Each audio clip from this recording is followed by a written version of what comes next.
Bonjour, bienvenue sur Pasteur du Dimanche. Je ne sais pas si vous êtes comme moi, si vous êtes inquiet avec ce qui se passe en Amérique latine, avec la montée, peut-être l'élection même de l'extrême droite au Brésil. Vous allez me dire que, après tout, pourquoi m'inquiéter pour des pays si lointains alors que c'est aussi ce qui se passe en Europe. Moi, ce qui m'inquiète surtout, c'est que on entend dire que ce courant d'extrême droite est soutenu par les évangéliques du Brésil. Et cela laisse entendre alors que des chrétiens, que peut-être même les chrétiens soutiendraient l'extrême droite dans ses idées, dans son programme. Et je suis inquiet de ça, de cette association que l'on peut faire entre des chrétiens qui soutiendraient ce parti, ces partis politiques qui, à mon avis, prônent autre chose, en tout cas quelque chose de très différent de ce que l'Évangile nous apprend.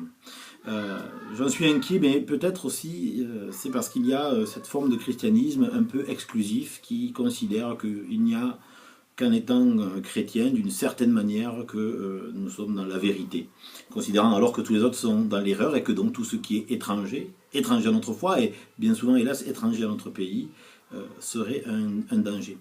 Il y a quelques semaines, j'étais avec un ami à moi qui est imam et il me disait, tu sais Christophe, il me disait il faut arrêter de dire qu'il y a différentes religions, je crois qu'il n'y en a qu'une, mais qu'il y a différentes traditions religieuses.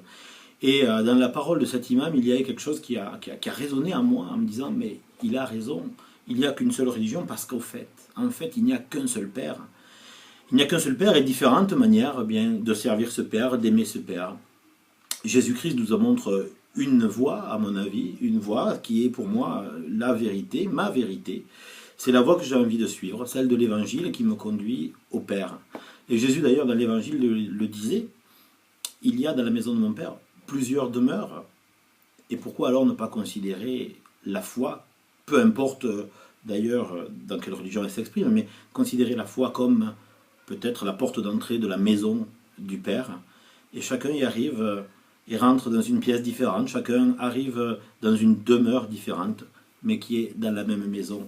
Et cette même maison, je crois, et selon toutes nos traditions religieuses, dit un seul et même message. Choisis la vie. Alors, comme tous les dimanches, choisis la vie.